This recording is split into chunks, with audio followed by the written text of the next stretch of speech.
Hello, beautiful alchemist. Welcome to Reiki Radio. I am your host, Yolanda, and we have another week-long special for you.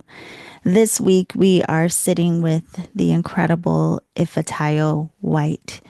And Ifetayo is not only a Reiki practitioner and teacher, she is also a doula, and she teaches silent meditation retreats. She also holds retreats online for womb healing, resting with women. And if you want to know more about Ifetayo's work, of course, visit her website, ifetayowhite.co. And the link to connect with her is down in the show description. I personally had the opportunity to meet her, I believe, through our connection with Franz. Now that I think of it, I think Natalie, who you have also seen here on Reiki Radio, she may have been the one that created the introduction between Ifetayo and I, although I refer to her as Mother Ifetayo, and you will see why in this first conversation that we have with her. So, in this first conversation today, we really do talk about how she has been a presence as a mother for the Reiki community, but also in all other communities that she has been a part of. And I was very curious about her work as a doula and how it blends with her work as a Reiki practitioner and teacher. So, we're going to talk a lot in this first episode about doula work, about how important it is. A lot just broke through in this conversation, as I'm sure you can imagine. So, whether you are a parent or not, there's a lot that we can learn from Ifetayo today that can support us in energy work overall. She also has something very exciting going on, a grant that she recently received, and you will hear all about that as well. She has a school, the Lowcountry School of Reiki, where she does teach Reiki classes. Although we'll talk a little bit more about that next time. But for today, get ready, feel held by the loving presence that is known as Mother Ifetayo, and I will see you on the other side. I almost feel like it's unbelievable that I get to spend all of this time with you. I know. Today, we are speaking with the incredible Mother Ifetayo White, who really truly is an elder of this community. I mean, I just told you a moment ago, even though I haven't seen you in a little while, you always come up in conversation. Thank So you. I just want to thank you for taking the time. Oh my gosh, I am just thrilled. When you shared the invitation with me, the thought that we would have this much time together, oh my God, yeah, was just a heartburst for me. Yeah, Thank you, Yolanda. Thank thank you. you, my love. And because we have so much time together, there's a lot of your work that I want to talk about. Of course, we'll talk about Reiki. Would love to talk about the doula work. But there's a lot about you, I think, a lot of us probably don't know. So, Yeah. like, I've had the pleasure of interviewing you before, and you told us a bit of your background and what led you into Reiki. But I want to talk about where you are now. Yes. And I know that you have a beautiful home where people come and retreat and Yes. these sorts of things. So, can we start there? Can we start with how you decided to create this beautiful, loving space where people could come for healing and just the inspiration behind that? Sure. I'd love to share. Um, Yeah, I've okay. So I moved to this home 13 years ago, and I came here to work as a doula. I was hired by the family who owned this home. They were having home birth, and my friend from California, who was a home birth midwife, said, "Call Ifetayo," when the mom expressed a desire to have a doula. So I came here, was interviewed by them and was hired, and then they wanted me to stay as a postpartum doula, so I did. Now, interestingly enough, baby girl was born in September, and the dad was fired from his job in November. So it was, and they had lived in this home, Yolanda, a year and a half only, Right. and did not want to be in this area. This was just like a pit stop for them. They wanted to be in Portland, Oregon, which is where they are now. So they moved out, I moved in. And I had been coming here as a postpartum doula for 5 months, part time, really surrogate mom to Kendall, the mother. And I have to say, when I moved in, uh, I I live by inspiration. I don't know how to say that, and guidance. So what I heard was, "This is not your home, Ifetayo. This home belongs to the community," and that was just a message that I received, and I surrendered to that. I didn't have any attachments to this home as my home, from an ego place. Right. So I that was always the message from the beginning. Now, I didn't know what that meant really. I just knew that I would, as usual, have a home office for my Reiki practice and for my doula work. I work from my home, always have.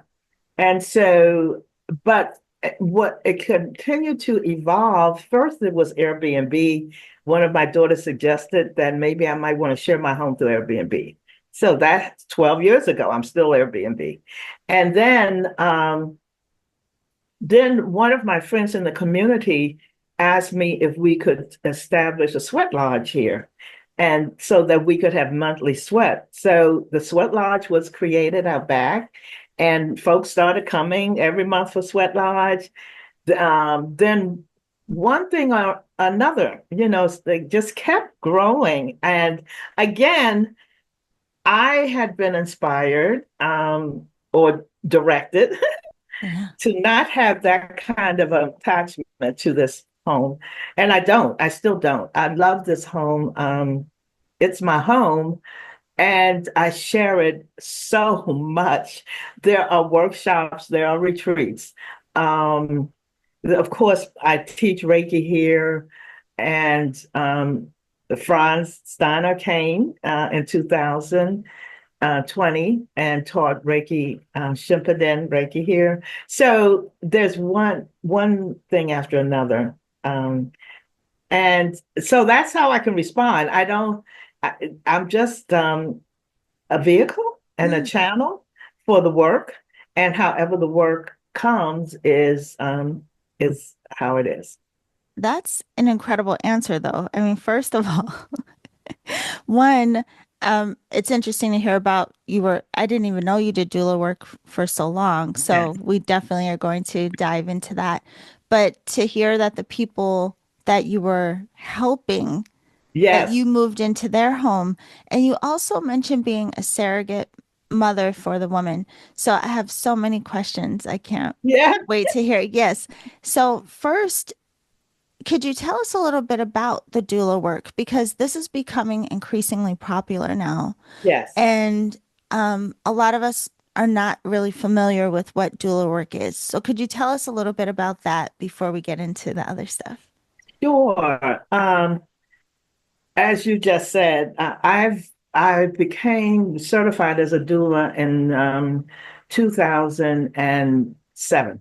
Mm. So I've been practicing as a doula for quite a while. Yeah. I've retired when I turned 75. I retired from attending births. At that point, it just felt right for me to become an elder doula and to support other doulas. So I was grateful. I'm grateful to have served as a birth and postpartum doula, and my doula work came through my Reiki work, and that's a whole nother story. Yeah. That is another story. But yes, the we are hearing more and more about the import of being supported in birth.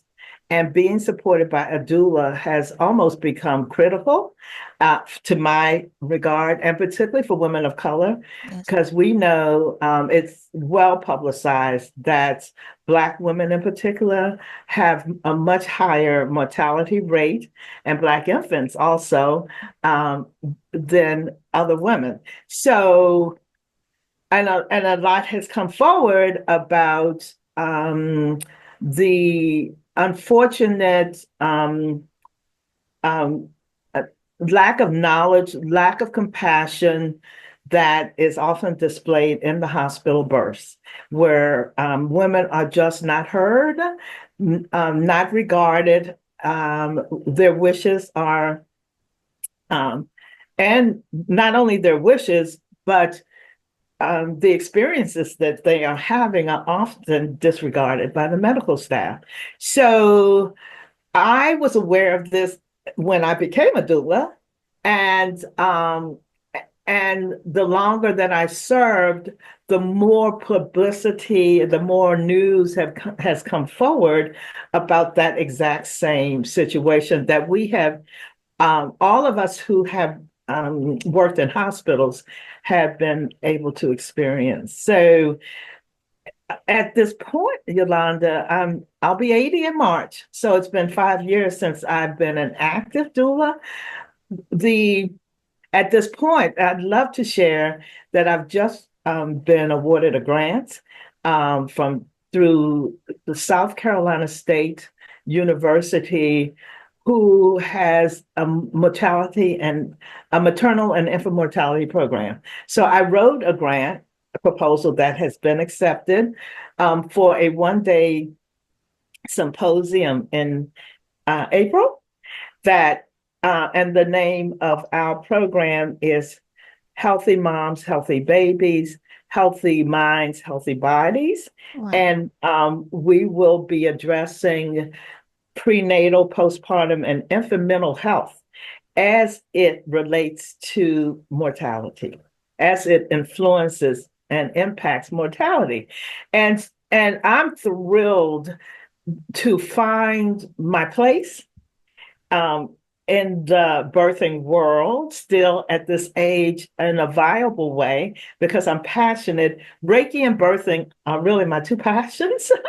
And to find a way that I can still serve in both of those capacities.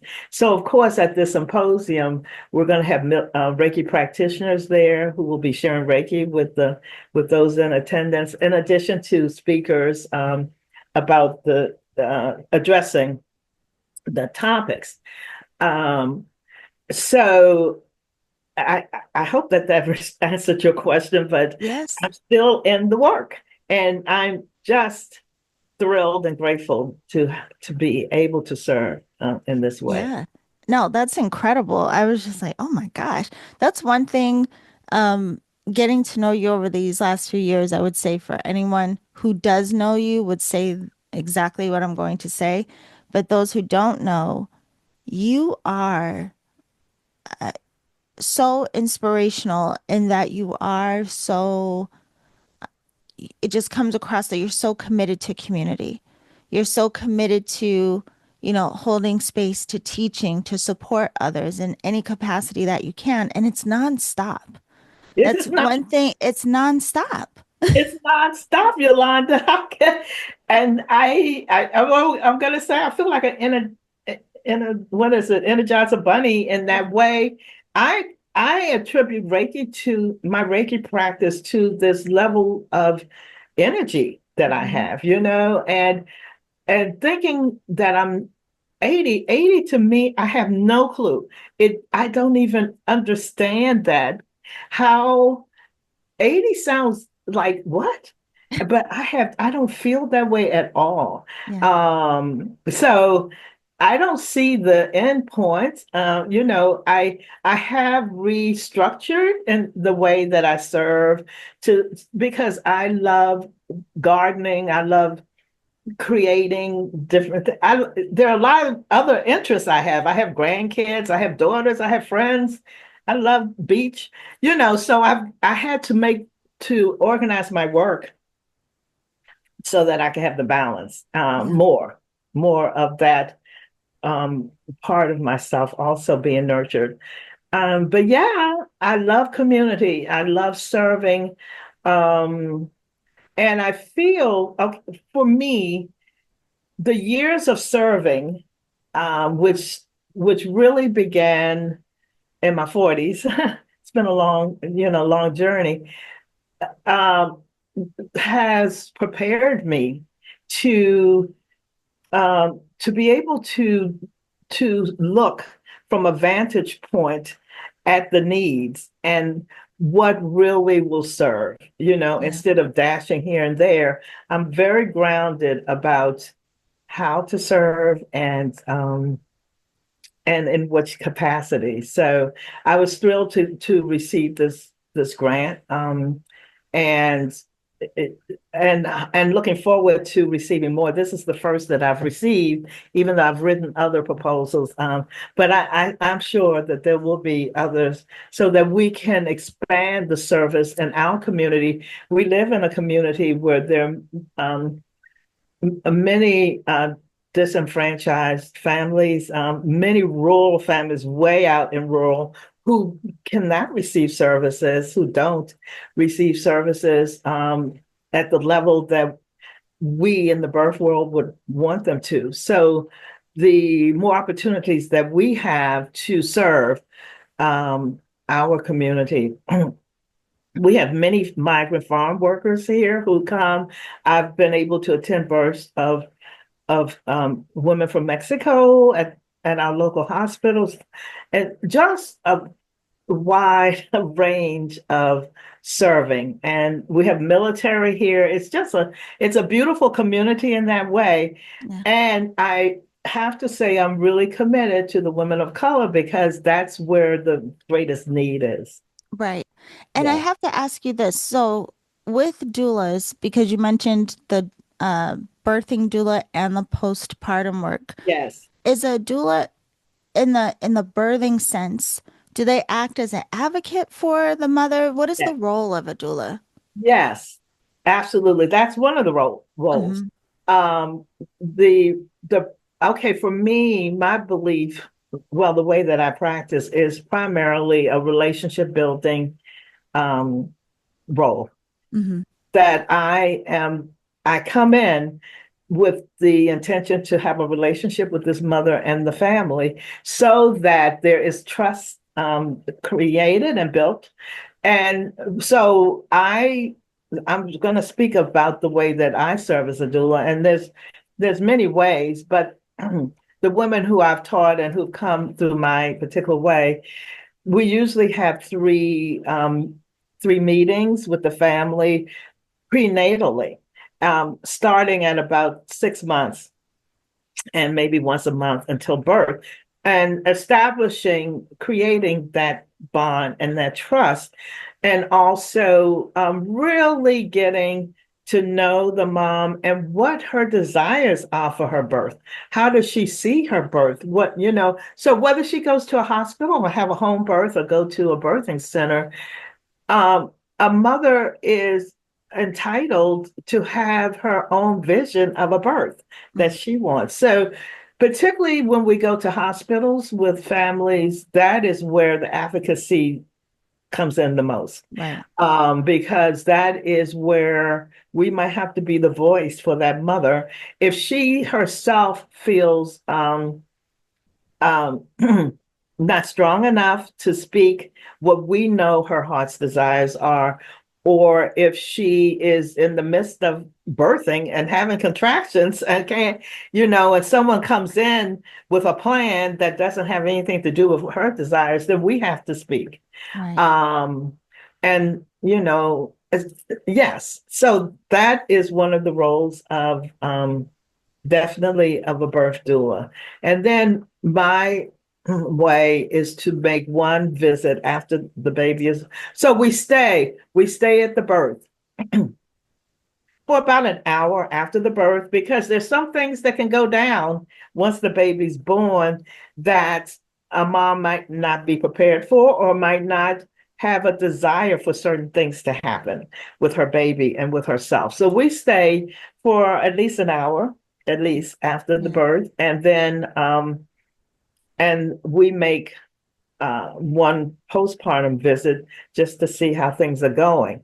So then after that, if a family has a desire, then they can secure the services of a postpartum doula, which so that's where the shift happens, where Yes. that doula becomes involved in with a different um, contract and understanding of what is needed and what the services will be. Yeah.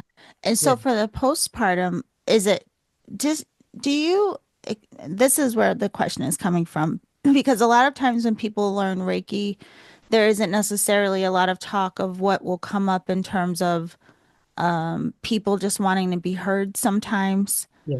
And so I'm curious about that even in the postpartum. Do you find, Yeah. is it like a role of emotional support? Yes. What is that position then on the other side? Absolutely. That is really the biggest for me, Yeah. the biggest role of a postpartum doula is providing that emotional support. There's so much out now, which wasn't out when I was when I became a postpartum doula. And I'm grateful over these years that more and more books have been written, more and more articles about the need for that emotional support immediately after birth, and actually for a pretty long time after birth. There was not an awareness, Yolanda, of how long it really takes to heal from having a baby. And now we have a greater understanding physically and emotionally, mentally. So to come in as a postpartum doula again, to be there for the mother particularly, and if it means, letting her have sleep for as many hours, taking that baby, caring for the baby, or preparing meals, that could be a part of your contract, or being engaged with other children, whatever is in the beginning of the relationship and the contractual time, whatever that mother um, feels that she needs in Yeah. that relationship. I have been a postpartum doula for a couple of families who were adopting babies also, Oh, wow. and one family in particular that actually were they the first? No, they were the first family who adopted that I was with, and the baby boy, he is 14 now, and his sister is 12. And I was with both of those adoptions, but that mother and father were only children and they were professionals. They didn't have cousins. They never changed diapers. They didn't know anything. So they hired me really to come teach them how to be with an infant because Wow. they adopted their baby boy immediately at birth. They went to his birth actually, and then so I was with them for a month and until they hired a nanny. And really, a lot of what I did was to teach how to sing to a baby, how to go outside and let the baby hear the birds. I mean, an infant, because most people are like, "Ooh, what would you do?" Well, yeah, an infant, So the roles, postpartum work can just vary. It's a beautiful service, Yes. and we are the ears. That's another piece. Who will hear a mother um, immediately after birth saying, "I'm still bleeding too much. Why am I still bleeding, Ifetayo?" Or I don't have an appetite. So these mental health issues and these physical issues that could be coming up, Yeah. and no one else, I mean, they haven't gone to their 6 weeks appointment with the doctor after birth, postpartum appointment, or they have a maid who, he is doing the best he can. Even their mom is doing the best. So we can be that first line set of eyes and ears to be aware of some really and prevent some very serious issues that could happen. Mhm. Um, I don't feel like holding my baby. I don't want to feed my baby. I mean, there's all of the myriads of things that come up, and some are real normal. there's a real normal letdown period after birth, where you don't want to do those things. You don't feel like it. And particularly if you've had a C-section, you're really like not feeling like it. But we know all of these pieces, and that's the beauty for me of being able to be the ears and eyes for the mother and for that family in those crucial months after the birth of this baby. It's been found that it's on a rise now, Yolanda. I've been, of course, reading a lot lately to get ready to write this grant for one thing, but the it's now come to our awareness of the babies who so many babies are dying now in the first year of life, and so many moms are having mental health issues that are leading to suicide in the first year postpartum. So this is on the rise. Wow. And you would say, why? I mean, in this country, um, none of it really makes sense. Even birth mortality rates in this country should not be happening. But anyhow, this is our reality. And the doulas, um, there are many more doulas than midwives, for one thing, and we have a different role. So I just believe, and with all of my heart, that um, the call to be a doula is such a high calling of service, and such a beautiful way to serve. It, listen, I mean, I feel like we all just got a little education on the topic. That's really incredible. But two things come to mind. One, I do want to make sure we come back around and let everyone know because you have a doula program that you offer. But listening to you say this, it seems like almost to say, of course, because you are such a there's something very mothering about you. And Yes, you have become such a, you know, we say elder, but also this mother figure within the community. Like, I feel like everyone just yes, magnetizes towards you because of that love that emanates from you in such a way. But how important that is also in this community. yes, Because I think a lot of times what isn't talked about is while people may come to Reiki or other healing modalities for so many different reasons, a lot of times it's to heal ourselves, whatever prompts us.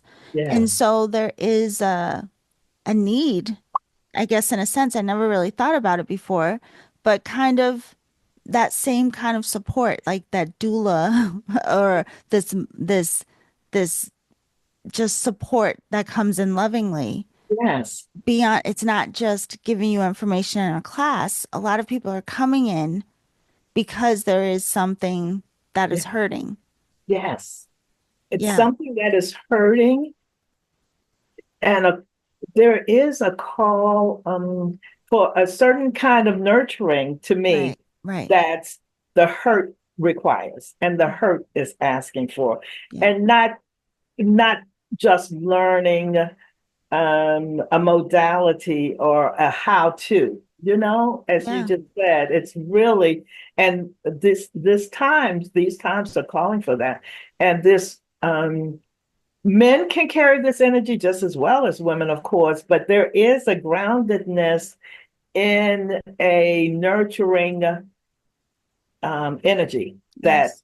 I know that I carry. I mean, I've always been that mother, even as a young woman, that I have that energy. So I'm grateful. I'm just grateful. And I think that this timing, there's a lot of coming together around the acknowledgement of our need for this particular energy and this kind of energy.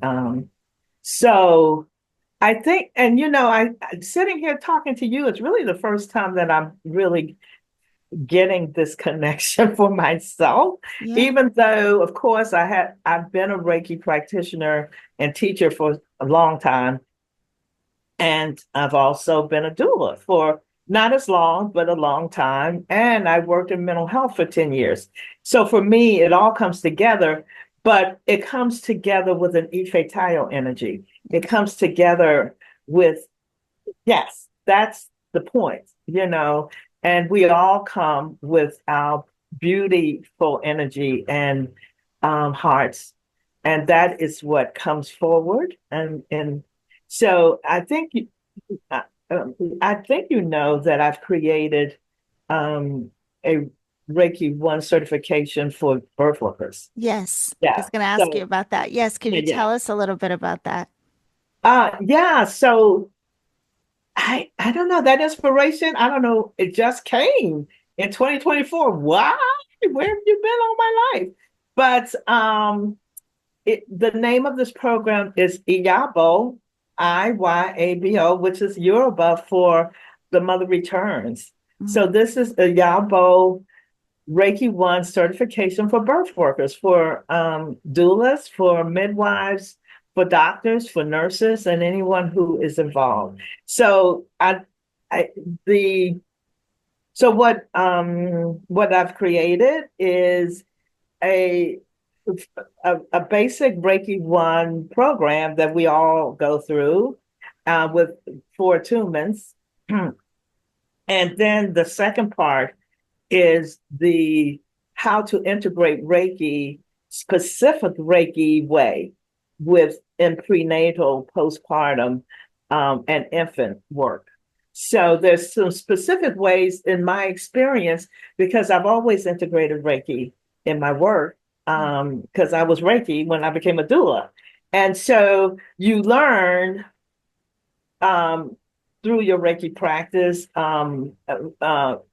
through your instruction, but also through your experience, the ways that would serve your person who you're working with. So any client, any person that we're serving, we have a specific way of being with that person because everyone's comes as their own being of light Yes. individual.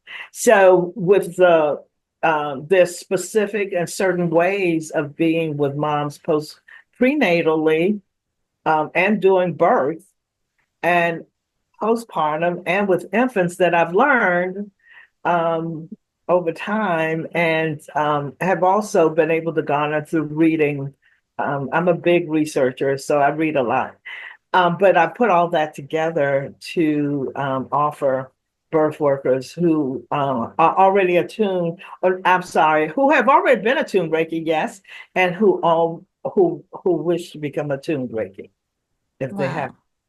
Yeah, no, that's incredible. I mean, obviously, listening to you describe the role of the birth workers already, I was thinking how complementary Reiki must be for Yes, that, and even helping to calm the mother or calming the family yes, and supporting in that energetic way.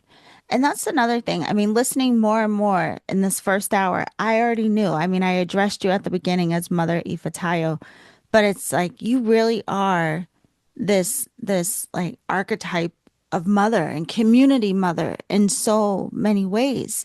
And it's really incredible because it's also reminding me of how I think the dynamics of this work is even starting to change, especially in terms of yes, teaching yes, and holding space, yes, because it was less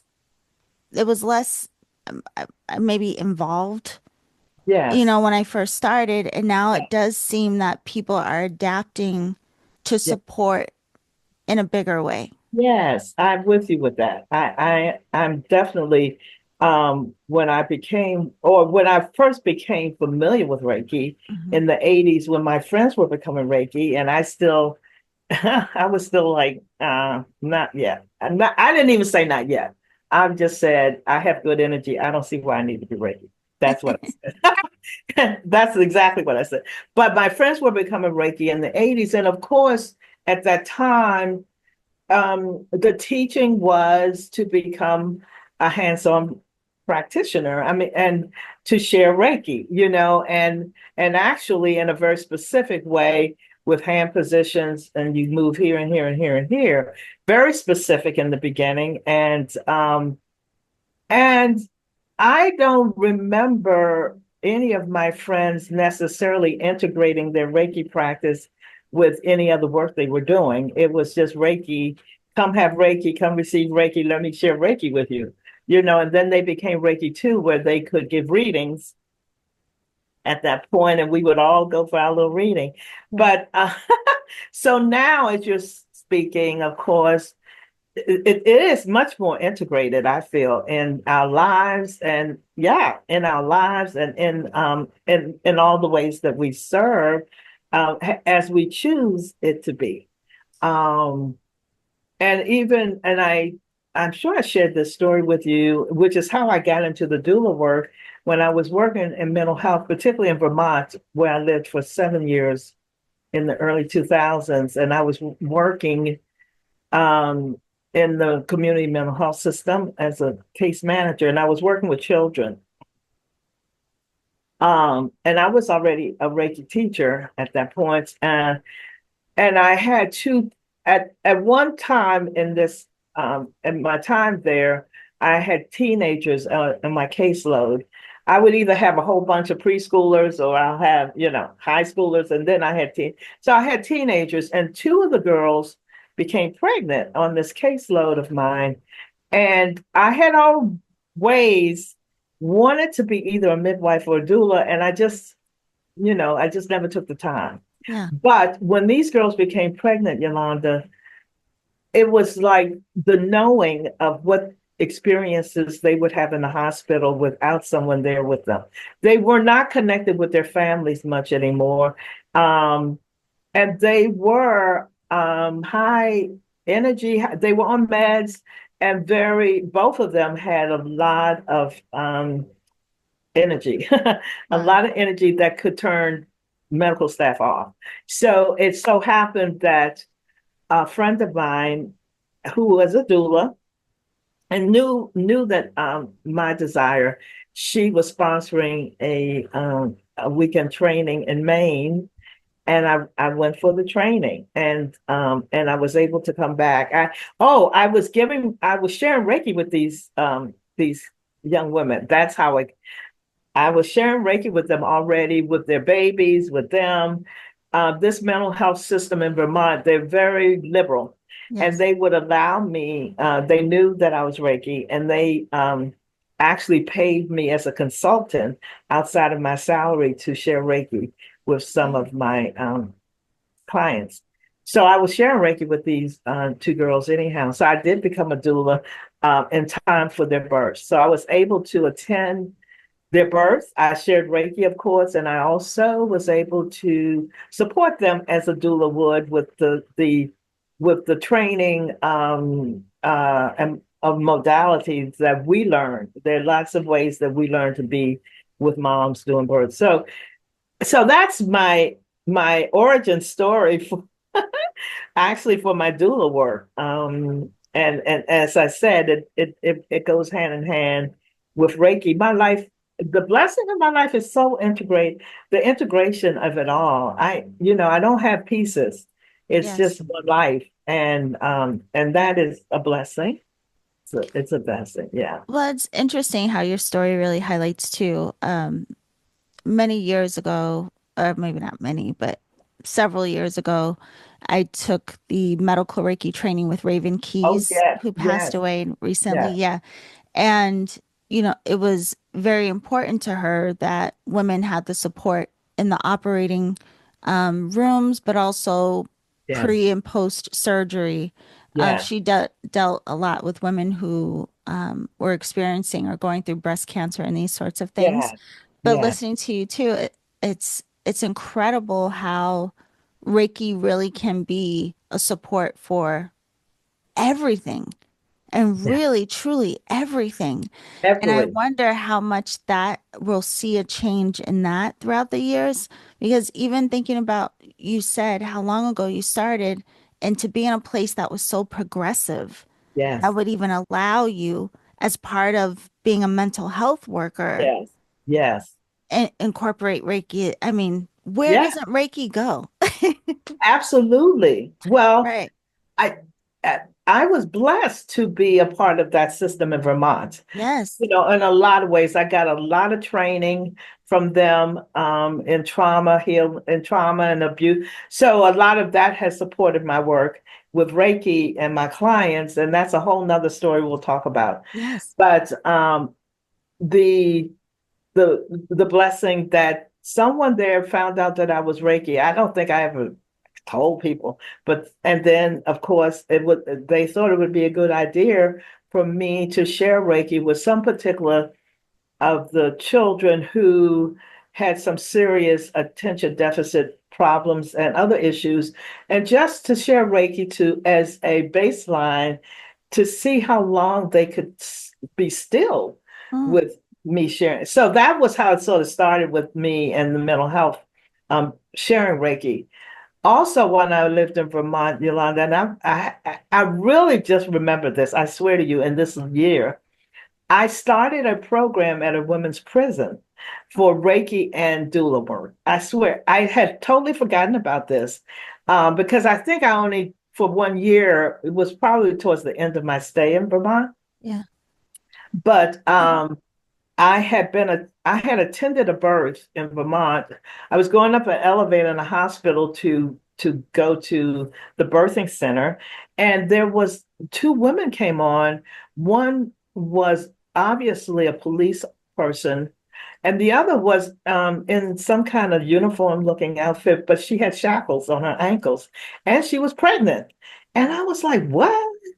And they got off on the birthing suite floor.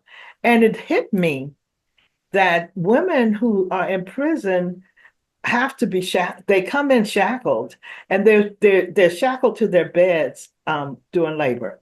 Wow. Like, where can they go? But Right. it's still, this is to this day. So my heart just opened and I found out where anyhow I found the women's prison, and I went there and I offered a program for Reiki to share Reiki with some Reiki practitioners I knew who lived in the area on a regular weekly. I think we went, and then some to um, to share doula work because and they assured me that if the women had a doula with them, they did not have to be shackled. And they could also breastfeed and keep their babies there because we would stay for an hour, as I said, after the birth. But usually, if you're a woman in prison, they take your baby right away and you don't have an opportunity to breastfeed or bond with that baby. So, at any rate, I just have a lot of gratitude for where Reiki has gone. Like you said, just surprised about Wow. we hear about folks who work in hospices a lot and where they share Reiki and in Right. hospitals now. But there are other places where Reiki certainly is needed and would be appreciated and do good work. Yeah. Yeah. That is incredible. You know what's so funny about you? I was saying how you're such an incredible storyteller, but you say this all, and I mean, I guess 'cause it's your life. You say it all so matter of fact, like, oh yeah, and then oh, you know what happened? It's like, do you hear how amazing this is? My And life. and then it just seems like your heart is constantly inspired for what's next. Yeah. And It, but that you follow those inspirations. yeah. That's how I go. That's my life. That's how it goes. I don't even know.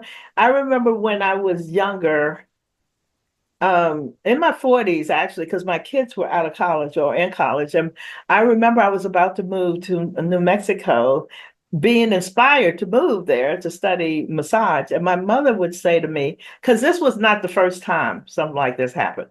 And my mother would say, please don't go to sleep and have another dream about. And that's how she felt about my inspirations. And yeah, so I that's another blessing of just getting being guided and yeah, I'm grateful. I'm Yeah, grateful. that is really, really funny, actually. Don't go to sleep and have another dream. So because we don't know what to expect next. Yes, where you will end up. So I want to make sure that we do end this last hour letting people know about the doula program. You told us about the one that you have for Reiki Yeah, Reiki for birth workers, Yes. but you also have a doula program that also incorporates some life mentoring. Do people have to come to Nessa's home, or can we do this online? Yes. Okay. It's all I've become very virtual with everything, really. Yes. So yeah, absolutely we can discover what it is that you want and create a program if unless I already have offering, but I love creating with individuals around their particular wants and needs. So yeah, absolutely. I'm also involved with teaching postpartum doula work now. I'm not involved, but I actually am teaching postpartum doula, and there are others in my community who are teaching birth doula work, certifying. So I'm certifying postpartum doulas, and there's others who I can recommend who are certifying birth doulas, and all of these trainings are virtual also, in addition to being in person. Wow. I'm so glad that we got to have the conversation about this because just from what your work has been, it is interesting to think of all the different ways that people can support women in Yes, doing this work. absolutely. Wow. Different ways. Yeah. Right. Um, I was passionate also, even before this part. Well, I've always been, as I said this before, doula work and Reiki work for me just are my passions and have always come together. But just sharing Reiki in the community, and particularly with women, I guess as a woman, you just know that you want to serve women, and for me, mothers a lot. Mhm. Um, there just been many openings and opportunities for that to happen. We have Reiki clinics here, Reiki shares. So there, and I really birthed most all of them, and then I kind of stepped away from a couple to let others lead. But that's always been my inspiration and my to share with as many people as possible Reiki, make it available, make it affordable, have free Reiki clinics for the community so that anyone who wants to can come. Yeah. Yeah. Where there's a will, there's a way, Yolanda. Yes, I know. But also, aside from online, I mean, you do have this beautiful home, like you mentioned before, where a lot of people will come for workshops and retreats. Yes. And I actually know a few people who have been lucky enough to come see you. And I'm like, wait, I haven't even been there yet. No. But can you talk a little bit about that? Because you offer all kinds of Yes. workshops Yes. at your home. Could you share a little bit about that and how people Yes. can learn more? I'm excited about this piece too, because this workshop and retreat part has evolved for me also. And so now what I've been what guided in a way is I'm only offering now silent retreats, silent meditation retreats, Mm, um, and virtual and in-person womb healing retreats and for women. And I'll tell you a little bit about that. So both of those actually. So I was having workshops here on, workshopping about all kinds of things. But as I have as I've become older and as I became more aware of really the healing is about what's going on inside and shifting that in us, then hearing a lot about everything. I don't know. There was all manners of workshops. I mean, and most of and they were all healing based workshops, let's put it that way. But what I found was when I began offering silent retreats, and folks would come and be in silence in community, which was really challenging for some people to mm, be in my space for 6 hours, say, and not engage with other folks. It was beautiful, not only for the participants, but for me. I was amazed at how I felt at the end of these retreats, as opposed to when I was workshopping Right. and teaching whatever. Um, so now my retreats have those that I facilitate, because I still am invited to be a part of other people's retreats and workshops, and but the retreats that I have here, we have sound healing. Everyone receives. We have a lot of sound healers in my community, but we have sound healing, and everyone receives individual sound healing and Reiki sessions, and also wonderful food that I prepare, because I Mm. am a fabulous cook. Very nutritious, beautiful food, nurturing food, and um, and solitude, time for reflection and meditations that I guide. So that is really what I'm now. And the other retreats that I have been, they all okay. These have been virtual, which has been a new thing for me. And actually, there's one tomorrow night, Saturday night, from 5 to 8:30 Eastern, and these are for women, and they are wound healing rest retreats. So they're all Reiki based for me. I mean, I never can separate myself from Reiki. So they're all energy healing. And I tell you, Yolanda, for me, having worked with women for so long, having worked in mental health for 10 years, having practiced Reiki since for 30 years, since 95, and have taught since 99, bringing all that together. And I'm going to say this, not as a plug, but once I met Franz, and I really became Reiki in a new way, Yeah. and really began focusing on the Hara, on our womb space, because I don't have a separation.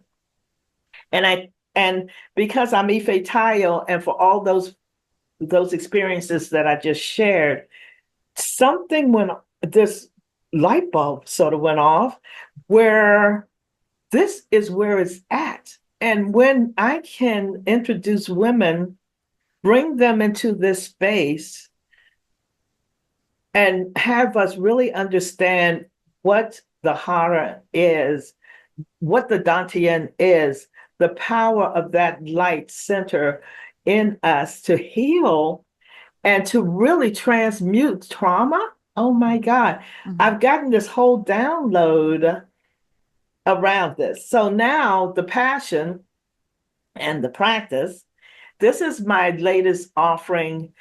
So as I said, tomorrow there will be one tomorrow night. I've had two in January, and there will be another one at the end of February. This is all virtual, because what I want is to create, I want each woman to be in their own home, in their own space, and to create a sanctuary, a nurturing, cozy place for themselves in this work for these 3.5 hours. Wow. Um, and so the beauty, Yolanda, of the experiences we've had, women have their tea, they have all their altar set up, their crystals, their everything that they need and want around them in their own space. And we're all on camera together, I'm having chills even talking about it. Uh, it has been amazing. It Yeah. has been amazing. So this has become my new, not my new, this is the offering that I don't see an end to. There's a whole, I don't know if you're familiar with the book, Rest is Resistance. Rest is Resistance, which this is a woman out of Atlanta. So this might be an East Coast thing. But look this book up. And so this has been under a support for me in this virtual retreat work. Rest is Resistance. And the whole premise is, oh, rest is resistance to the grind culture.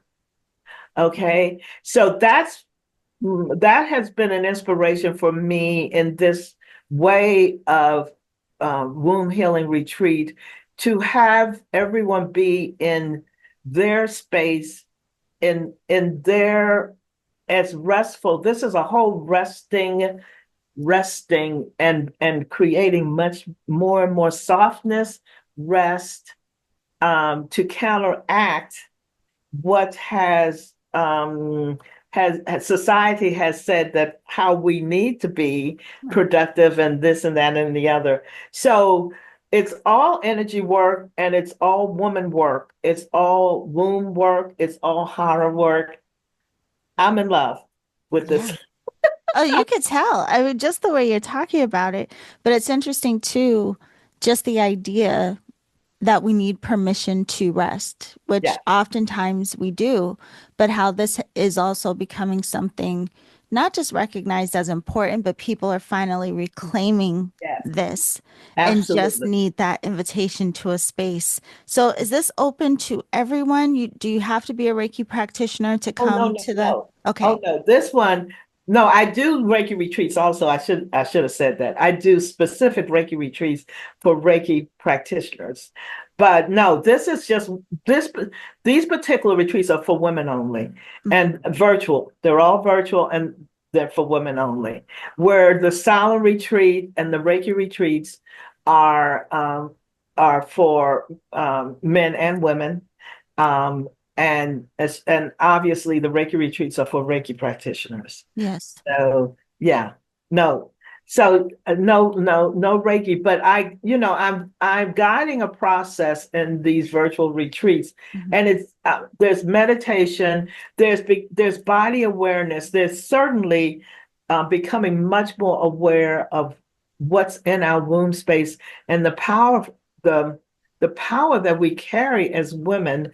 Once we know about this home of chi energy, the home of key energy that we have at our disposal. So Right. this is this whole retreat. And because it's restful and slow, Yolanda, I've given 3.5 hours for us just to sink into this, and I have a particular exercise that came to me, a download, I have to tell you, that came to me that I've shared with the women. It's a visual way of being with all of this energy work. But yeah, and so that rest piece, I really am going to encourage you. Will love this book. I don't even have a doubt. And Yes. now my daughter bought me, she has cards too, like oracle cards that go with this book. Oh my God.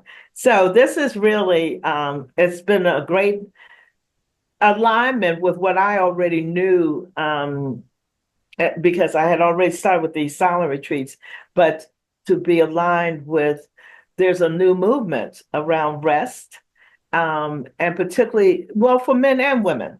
but particularly women, to come into that space of knowing the power of stillness, the power of our womb space, the power of the feminine energy. Oh, see, now you're bringing me into another space of it.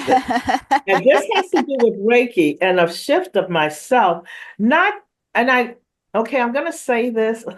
This will be a first time in public almost. I share with my Reiki students, but because we've shifted, the planet has shifted, the universe has shifted, as you know, as we all know.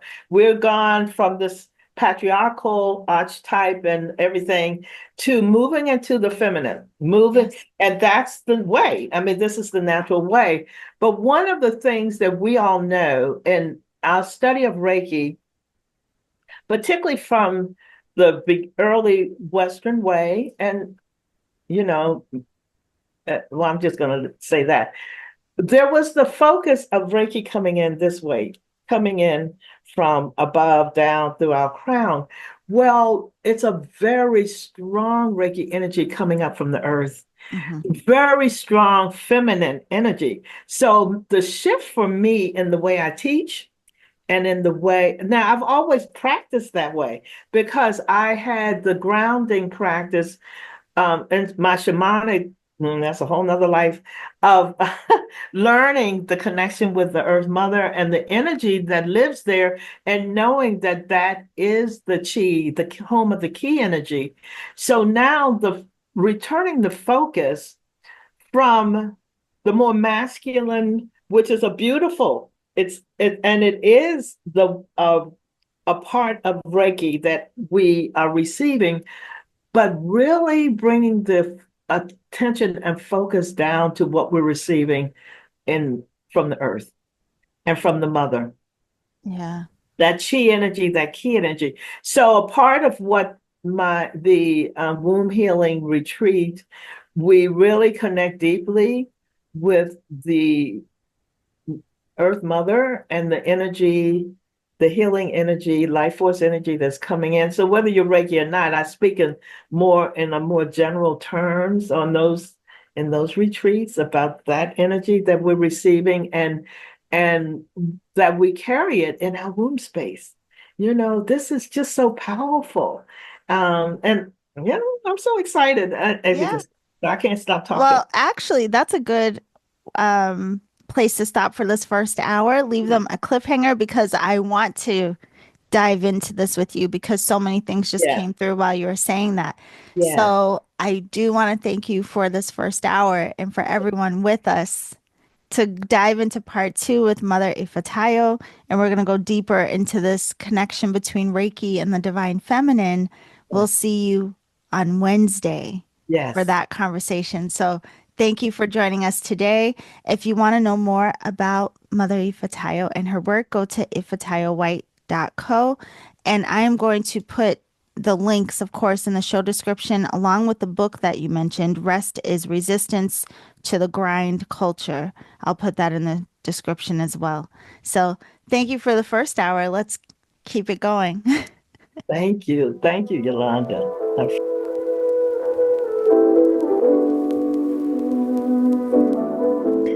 Hello, beautiful alchemist. Thank you again for joining us today for part one with Mother Ifetayo. Again, if you want to know more about her work, visit ifatayowhite.co. The link is down in the show description. Now you can see she left us at the edge of our seat right there at the end, where she was about to explain to us how Reiki has really pointed her in the direction of this feminine energy, this surge, this earth intelligence that is rising. And so, that's what we're going to dive into in the next conversation. So be sure to join us this Wednesday, where we continue learning from Mother Ifetayo. And until then, again, you can check out her work on her website, ifatayowhite.co. The link is down in the show description. And the book that she mentioned in this episode is called Rest is Resistance to the Grind Culture. And I will put the link for that in the show description as well. Thank you all so very much for being here. We'll see you very soon. Remember to always journey in love.